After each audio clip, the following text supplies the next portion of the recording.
ambassador to Club Globals on a mission to connect technology, investors, and government or policymakers to some of the most inspiring entrepreneurs in Barcelona and beyond. And today, one of the inspiring entrepreneurs that we have in front of us is Joao Curado. Joao, is a science-based entrepreneur with a background in computational biology, passion for disruptive innovation and life sciences. He obtained his PhD in genomics and bioinformatics at the Center of Genomics Regulation Barcelona and the University of Porto back in 2016. At the same time, he also co-founded the Innovation Forum, which is a network of scientists with entrepreneurial ideas that facilitates the connection with entrepreneurs and investors or policymakers, sounds familiar, to help in giving the first steps in innovation. And from there, creating Flomics Biotech was a natural next step that combines his training in the technical side with his interest in entrepreneurship. At Flomics, he's the acting CEO in search for the better early stage diagnosis of complex diseases such as cancer using a liquid biopsy that combines next generation RNA sequencing and data analysis with machine learning. So let's just say that there's a lot going on. There's a lot of technical things to get into here. So let's get into it. Thank you very much, Brett, for the opportunity. Yes, welcome to the channel. Thank you. Okay, so before we start with Flomics, right? That's how we say it. And biotechnology and everything else that we're going to get into. Let's kind of dive into who you are. If you could walk us down the journey that you've taken from Portugal to Barcelona, from PhD to entrepreneurship. Did you always know that you were going to be an entrepreneur? Was your family entrepreneurial? Where did you get this bug from? Tell us a little bit of the background, how we got here today. Okay, so my academic career is all in the biology or bioinformatics, which is the usage of computational algorithms for answering biological questions, let's say. So this was for sure my passion since I was a kid, computers, but also biology. So when I found this existed, I decided to go for this field, and I made all my training, like my bachelor degree on this field, and then PhD appeared as an opportunity. When I finished my bachelor, I was invited to continue to do a PhD, which was like a research project in the same field that developed my skills as a biologist, as a bioinformatician. But entrepreneurship was always part of me while I was growing. Since I was a kid, I was always trying to make little businesses, like selling CDs with music to my colleagues at college. It was definitely always part of the plan. And when I was doing the PhD already here in Barcelona, so I came to Barcelona to do the PhD, I also started first this kind of small business, sometimes with a social impact. For example, I created a group of bakers that were in the building baking some breakfast every month to raise money for some charity. So it's entrepreneurial, not necessarily making money for us, but we was just to getting things organized to gather some money and to help the society. And that was always part of my person. In my family, it is true that there are some entrepreneurs, and maybe I got inspired by them. So it was very natural. Everything looked very natural. I never decided what to do in 10 years. It was just, let's see what happens. I will go here, and I ended up being here. Right. Okay. Wow. And so, I mean, you said that your passion was in biology as a kid, which most people probably don't say that. But what do you mean by that? Your passion is biology and computer science and computers. Yeah, and both computer things. Science. Yeah. So I don't know. When you were a kid, you changed passions. In the beginning, I wanted to be an archaeologist, but then I changed. So computers were always part of the picture while I was growing. In biology, because I really liked the science shows on TV, and I was very curious. I was always buying these books for teenagers that help explaining complex things in the biology world. So I was very fascinated by how our body works, the ecosystem, the planet, everything with a very scientific point of view, let's say. Okay, all right. So biotechnology obviously was a natural step for you at some point in your life. Yeah. One thing I didn't see in your bio is that I didn't see anywhere MBA, but yet here you are, the CEO of a fast-growing, flourishing, funded biotechnology company here in Barcelona. But without an MBA, how did you put the steps together? How did you put the processes together? How do you know what to do? How do you know how to manage? Because it seems like if you don't have an MBA, you can't do all these things. So I can tell you that so I took a very scientific approach on the decision of taking or not an MBA. So while I was doing my PhD, I knew that I wanted to create a company. At some point, I decided that I wanted to continue doing science, but not in an academic point of view, not working at the university, but more trying to translate in my knowledge to the society in a faster way, let's say. So I decided that, okay, going for a startup is what I want to do. And what I started doing first was, can I do it? Do I have the necessary background? So I started asking everybody that were entrepreneurs, do you have an MBA? And if they say yes, I asked, so do you think it was necessary to have an MBA? And most of them said that it helped, but probably it was not necessary.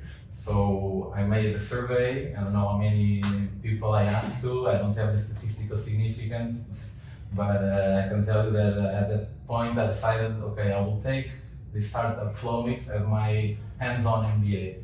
I don't have any formal training, but I will learn by doing it. And if it fails, the money and the time that I invested probably will be more or less similar to the time and the money that I would have invested in doing an MBA, because it's also demanding.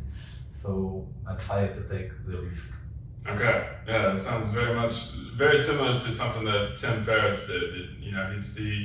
He's the podcast host for I suppose it's called Tim Ferriss, but many years ago he was weighing the decision whether or not to do an MBA. In the US, that typically costs around $200,000, especially in California where he was based at the time.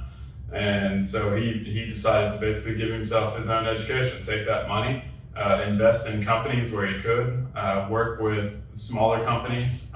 Invest in companies, I'm talking about analyze companies that are publicly traded, invest where he could, also start looking at the tech ecosystem that where he was located in San Francisco, obviously Silicon Valley, start seeing where he could assist, consult, invest potentially. And so he decided to go that way, and that was his MBA education. That's the decision to not make an MBA, but now here we are, you are the CEO, and you decided to do Flomics as your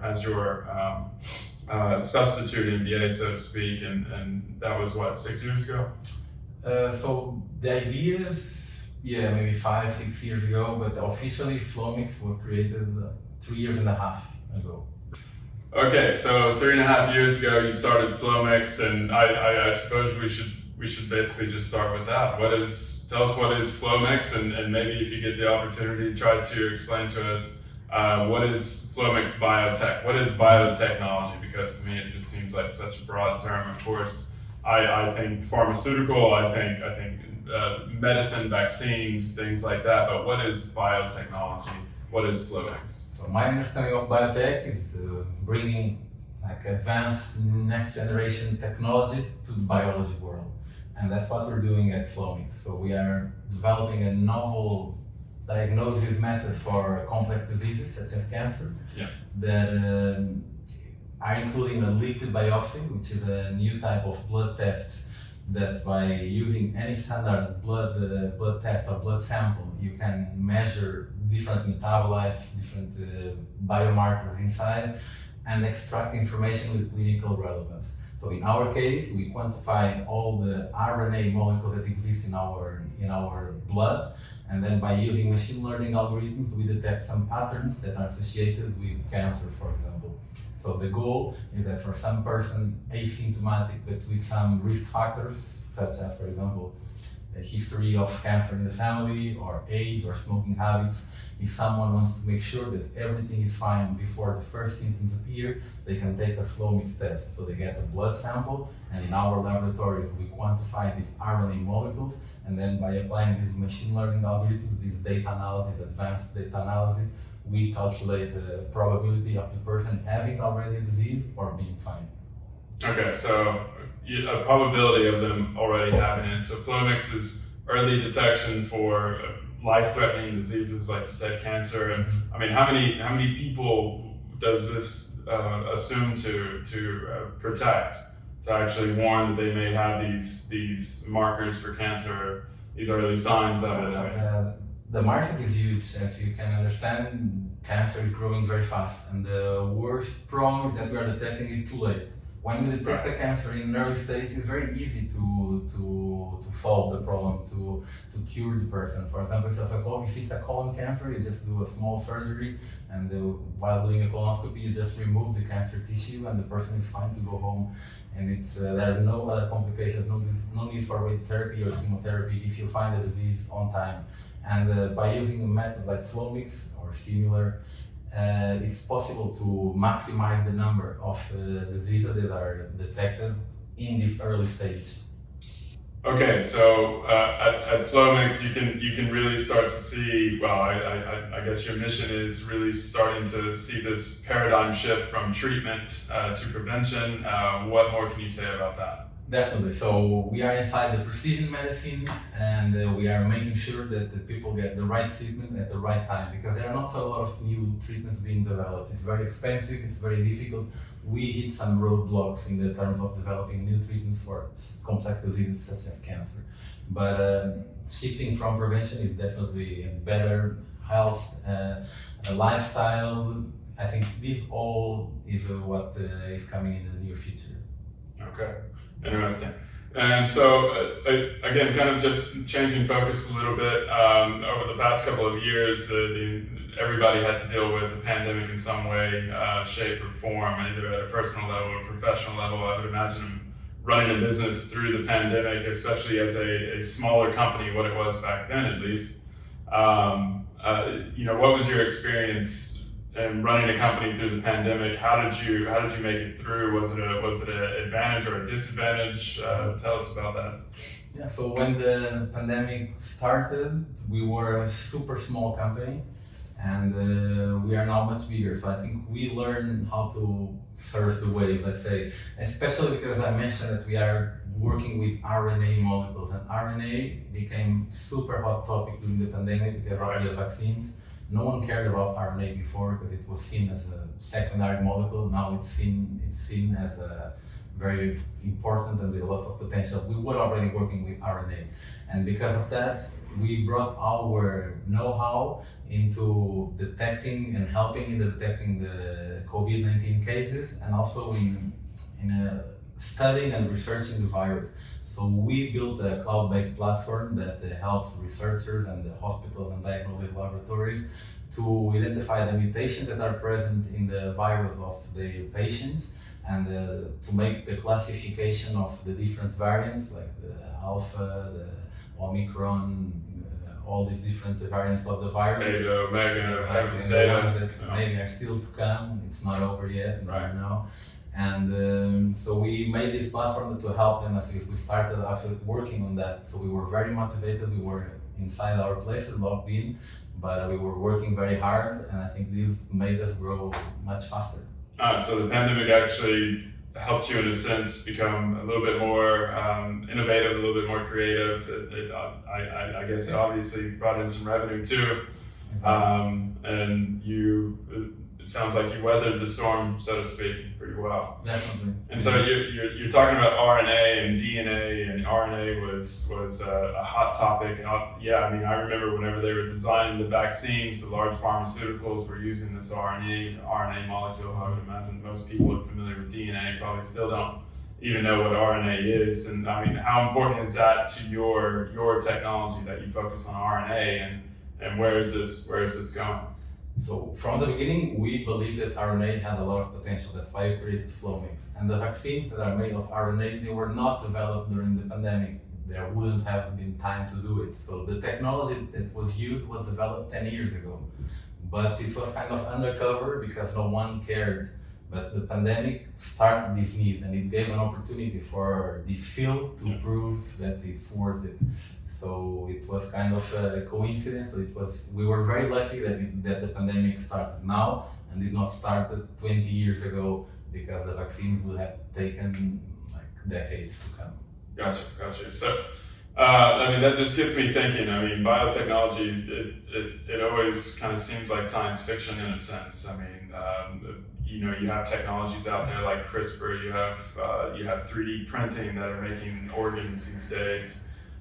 You obviously have, quantum computing that's coming up. I mean, what types of emerging technologies do you think are going to impact your company, your industry, in the future, in the next 10 to 15 to 50 years? So we are using next generation sequencing as the core of our technology. This is already very advanced. So in the research area, it's common technology to use, but in the clinical setting, almost no one uses it.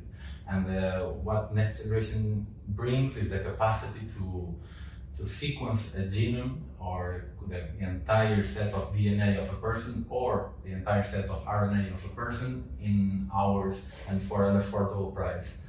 Before, we were targeting what we wanted to measure. If you wanted to check a specific mutation, we do a PCR, and this tells us if it has this mutation or not. Next generation sequencing brings not only information about this mutation, but information about millions of other mutations that exist or might exist at the same time. So without needing to ask a targeted question, we just ask, let's see what's there. And then we find out by machine learning and by data analysis. So this is already a very advanced technology that we are trying to bring to the market.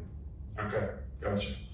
So let's talk about something that you guys went through as a team last year. I remember following the news, and obviously I followed you in the company for a couple of years now. You were going through fundraising. That was last year, correct? I believe. Well, at the beginning of this year, we announced. Beginning of this year, you announced it. Okay, so walk us through that experience. What is it like to fundraise? What paths do you take? To venture capital, to public funding, to family office. Mm-hmm. What are kind of the ups and downs? What are the failures? The perseverance, if any? Maybe it was easy for you guys to raise that money. I don't know, but what is that like? How do you shift your focus from being the manager of this technology, focusing on developing this technology, growing this company, to fundraising? Mm-hmm. So, as being in the biotech field, I think there are advantages and disadvantages. One of the obvious advantages is in public funding. There's more public funding for biotech than for, app development or blockchain, because there's, let's say, a greater interest for the society to develop technology in this field. And because also it's very money intensive, and it's also very slow to bring something to the market. So we need like extra help. So we were lucky to get some support from the public agencies here in Spain, but also at the European level, although we had many failures. So we were always trying to apply to different grants. Some were accepted, some were rejected. But in the beginning, we were surviving on that. But it's kind of slow because you never know what to expect, and it's not in your control. You need to wait for external reviewers to decide if they can fund you or not, if they want to fund you or not. And because we were going a bit slow, and then we were in a turning point, we decided, okay, let's also get some private investment. Let's sell part of the company, but at least this money will come faster and without strings attached in terms of where we're going to use it. Because not only public funding, you need to say what is the project, and you need to justify all the expenses, etc., etc. So we decided to open a funding round 1 year ago, maybe. I thought it was going to be fast, to be honest, and it took us longer. In order to do that, we started being present in all the public events that allowed like biotech startups to pitch. So we started getting some visibility. We participated in a couple of investment forums, mostly at the Barcelona level, because I believe that at our stage, it's easier to get investors from someone that is next door, that can know you, or they can knew my career or my supervisor when I was doing the PhD. So we had this seal of scientific excellence that applies in Barcelona, but maybe a bit far. People wouldn't recognize it so easily. So we decided to start looking in our ecosystem, looking for funding, looking for investors. We focused mostly on business angels and family offices. As I said, it took us longer than I anticipated, but because I did not do an MBA, maybe I did not do a perfect planning, and maybe it was expected to take slower than it took, and maybe what happened with us is normal. Everyone says it takes a bit longer than they expect, I think. Right, so in total it took how long?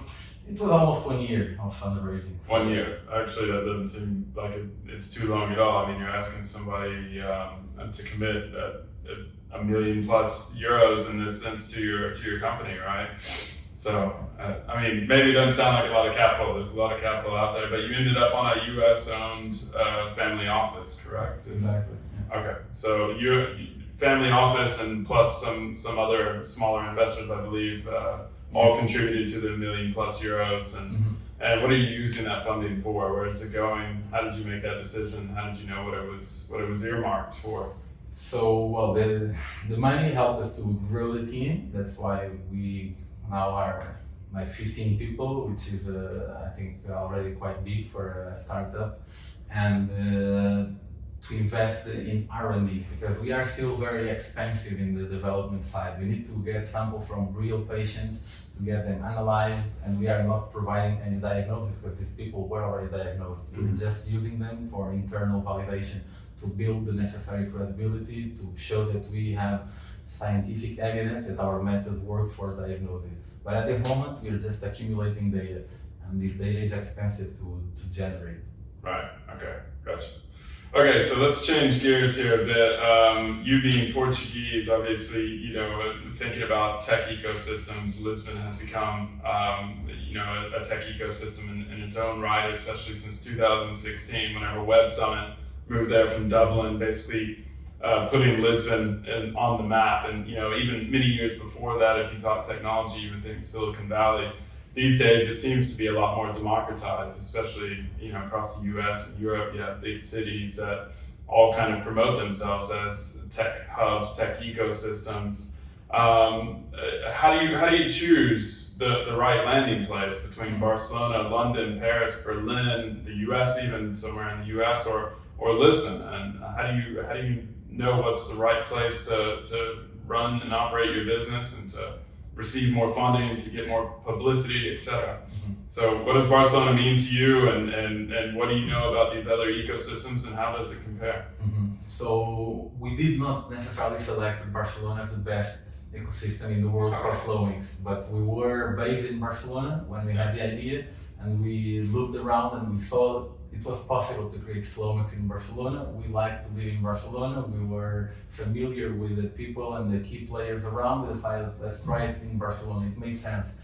As I said, I did the PhD here. Our project is very connected to the university where I'm coming from. So things, again, were kind of natural. The building where we are located now, it's the same building where I was working before. So it was just, it's different than just to move somewhere with a backpack saying, okay, I'm here, I'm new, and I want to create a company that will save the world. It's different, but definitely Barcelona has some very nice features that help a startup like Flomics in the beginning. So there are many different initiatives that help you to get started, like some funding opportunities to give like the first steps. Right. I think Barcelona is very good, and it's very easy to attract talent, which is important. So I think it's easy to motivate someone to move to Barcelona to work with you, easier than in other cities. You mentioned Lisbon is definitely a very interesting city nowadays, but maybe not so much in biotech. I believe that biotech is also, it has different needs than the traditional tech, because it requires more scientific equipment and facilities, and also the type of talent that you need to recruit is also a bit different. So I think Lisbon wouldn't be a very good option for Flomics, at least for now. Gotcha. So places like Germany with massive pharmaceuticals, the UK, Definitely the US, UK, obviously. US #1 for sure, but it's also much more expensive. We had a chance to go to Silicon Valley because there's a big company called Illumia that invited us to participate in their accelerator. We had to move to the area of San Francisco, but everything was so expensive, and I think it couldn't compensate for us at least. Yeah, and what was the risk to reward calculation that you had to make? I mean, obviously the cost of expense. I mean, the expensive cost of living is one thing to consider, but what was the potential reward there? It's a bigger market, but more access to money, more access to people, more talent, access to money, more access to money for sure. We are now preparing our Series A funding because this never stops. When you get one round, you think about the next, and definitely it will be much easier now to prepare a Series A round in the US than here. Okay. At some point, maybe we will have to consider moving there. Many companies do, but at the moment, we still think that we can do it in Barcelona, and we're very proud of our roots. Okay. Good. So it's fantastic to learn about all of this and how it just never really stops for you guys. You constantly, you accomplish one thing and then you're on to the next goal and the next goal and the next goal. And that is the life of an entrepreneur and managing a company that's fast growing in an interesting industry. What can you tell other aspiring entrepreneurs out there about some hard lessons learned, what not to do? How did you kind of persevere through challenging times? Any recommendations that you can give? Mm-hmm. Well, an advice and a lesson that I see frequently people saying, but I think is very important, is that things always take longer than what you expect.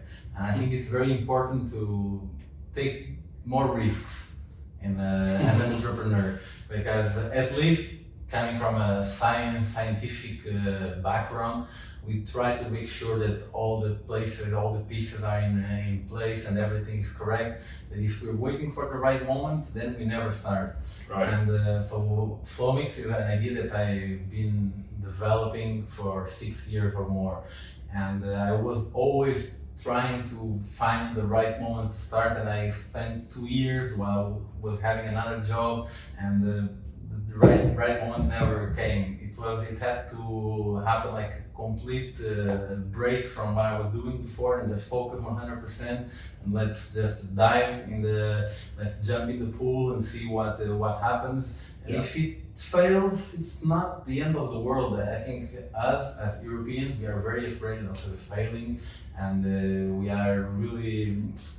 have some stigma that you think that if you make a company that fails, it will come with you. I think in the US it does not happen like that, and I really believe that's the way to go. So I think, and I encourage people to just try and go ahead, and if it's to fail, it's better to fail fast than to just fail later and still bring back to point one. Right. No matter what decision that you try to make, big decisions in your life, there's never going to be the perfect time. There's never even going to be the perfect combination or the perfect choice. I mean, it's all a kind of a matrix of outcomes, and they can all be good in a sense, but they can never really be perfect. But nonetheless, yeah, it's never perfect. And then there's things that completely change, like the pandemic. I was not expecting that, and it ended up maybe to being a good thing. But it's impossible to have everything under control. Right. Okay, so I guess we're just wrapping up our time here. But before we go, I want to just say that I really appreciate you jumping onto this channel and talking about Flomics, talking about biotechnology, what it is to be an entrepreneur. Hopefully, a lot of people are listening to this. What's next before we go? What's next for Flomics? What's the future? What do you see? So we accomplished our proof of concept. Let's say we have a test that works in the detection of several types of cancer. Now we want to bring the scientific validation that will allow us to start selling soon, and soon means a couple of years. In biotech world, things are slow. And so we just established some exciting partnerships with 2 hospitals from Spain and also a hospital from Switzerland that are recruiting patients and sending us samples. We will get thousands of samples analyzed in the next 12 months. Wow. We are recruiting people to help us to achieve these tasks, so exciting times as well because our team will grow again. And I think we're just now waiting to see what the results look like, and I hope they are good and we continue here. All right. Sounds like you're just getting started, actually. All right. All right. Well, thank you very much for your time. That's pretty much it. Joao, thank you very much. Well, thank you very much. All right.